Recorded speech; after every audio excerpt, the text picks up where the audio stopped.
Well, first of all, thanks everybody for coming out. We're going to cover a lot of information today, a number of different topics. We'll talk about the crime statistics that came out from the FBI a day or so ago. I think Chief Eden's going to give you an update on the officer-involved shooting this morning. And if you have a question about the marijuana veto, I'll be happy to answer that as well. So let's get started. A couple of things we want to talk about. So first of all, let's talk about the crime statistics that came out for 2014. As you know, the FBI tracks crime statistics around the United States. The final statistics always lag a little bit, so even though we're into 2015, last year's final numbers are just coming out. So the basic equation is in Albuquerque, the overall crime rate rose slightly. I think it was about 1.48% last year. Nationally and in Albuquerque, it was a fairly flat line last year. Some slight decreases nationally, some slight increases in Albuquerque, but for the most part, it kept fairly steady for the year. We had some bright spots and we had some areas we want to work on. Certainly one of the bright spots last year was that we had the lowest murder rate that we've had for over 24 years. In 2009, the year before I took office, we had 59 murders in Albuquerque. Last year we had 30. That's just about half. So that's really good news. This year we're at about 35 and we're sitting in October. So each year is a little bit different. So we'll keep tracking it this year, and I know that if there are murders committed in the city of Albuquerque, APD and our detectives are absolutely exceptional at tracking down perpetrators and bringing people to justice. So we're glad that we had a murder rate that was low. Last year rape was down also, and you remember a couple of years ago the rape statistic jumped fairly significantly. That's because for the first time in 80-some years the FBI changed the definition of rape, and a lot of things that used to be categorized as aggravated assault were put in the rape category. Well, now we've stabilized and we have an apples to apples comparison, and rape went down at least last year. That was good. Burglaries went down last year, so property crime in general went down. We were always asking APD to go out and be smart about targeting property crime, and the good news is that went down last year. A couple of things that went up were robberies, and also auto theft went up last year. So we're going to talk about some things that we're going to do as a city and things that we can do as citizens to specifically combat those two categories. First of all, let's talk about auto theft. You hear us talk each and every year. So many of these property crimes in particular, and sometimes the ones that turn into violent crimes, are crimes of opportunity.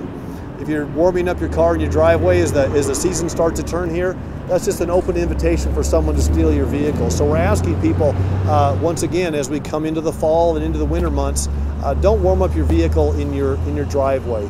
That's an open invitation. We can work together and significantly cut auto burglaries by doing that. Of course, we're coming up on the holiday season, the shopping season.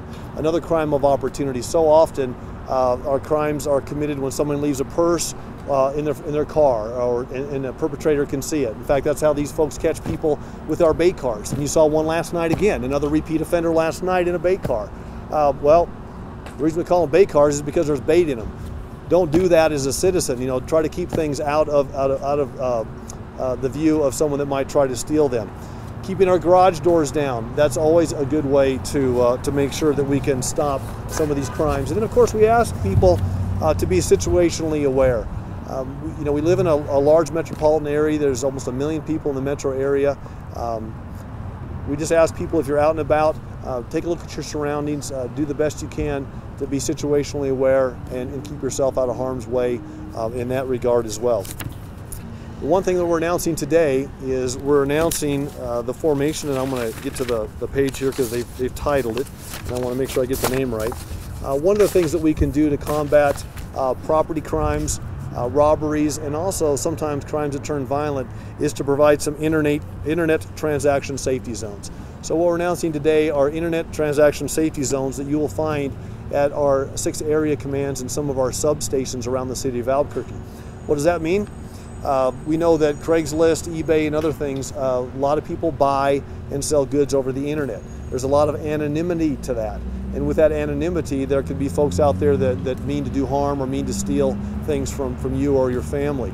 So if you would like to, you're welcome to come to Albuquerque police substations and do your transactions right here in our parking lot.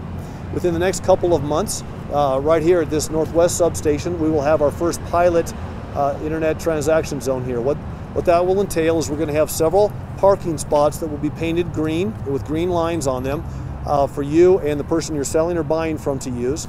We are in the process of ordering some cameras that will be in the parking lot that will film the parking lot 24/7. And we think that this pilot project will be a good way for us to give people a safe place to do these internet transactions that are becoming more and more prevalent each and every day. We'll try it here at the Northwest. We'll see how it works, and then we have opportunities and plans to take that citywide at some point.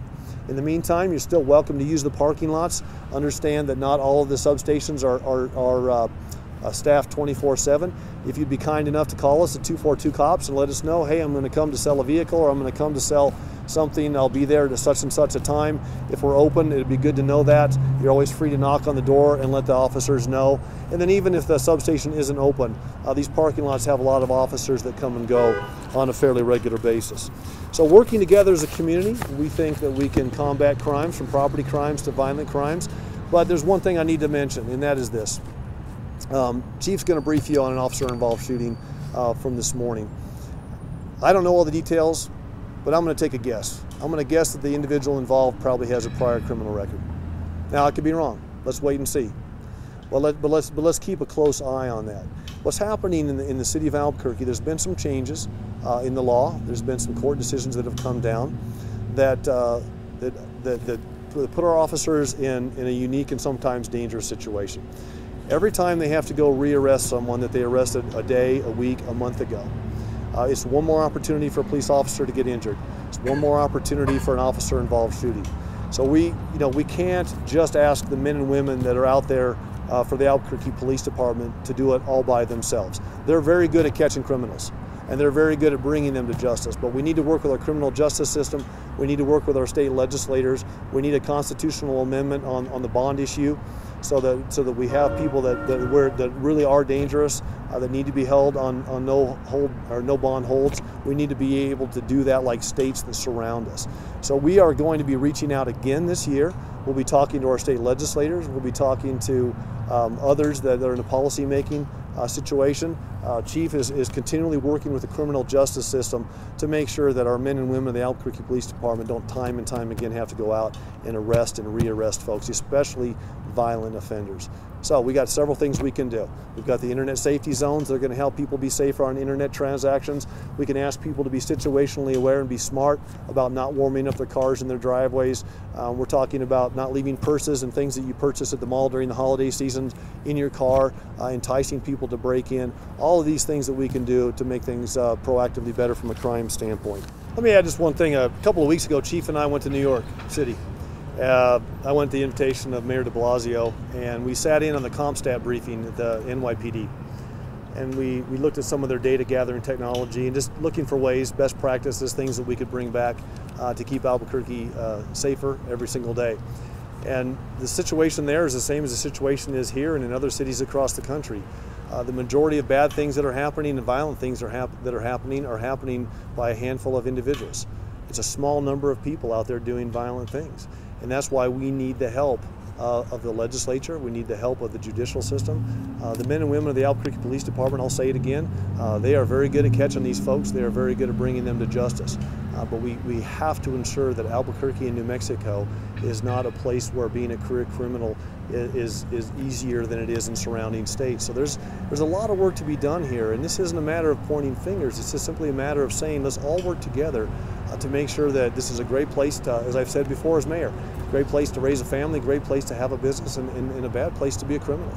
So with that, if you don't have any further questions, we'll let you go. Yeah. Have you voted in favor of, or will you vote against the biopark tax hike? You know, I said this a couple of weeks ago in the Albuquerque Journal. We have a system, and one of the things, and I'm going to answer your question, but one of the things that, well, I'm going to kind of answer your question. One of the things that we know in Albuquerque is it's incredibly easy to get referendums on the ballot, and when folks go to vote, we encourage everybody to vote. You're going to see a couple of things on there.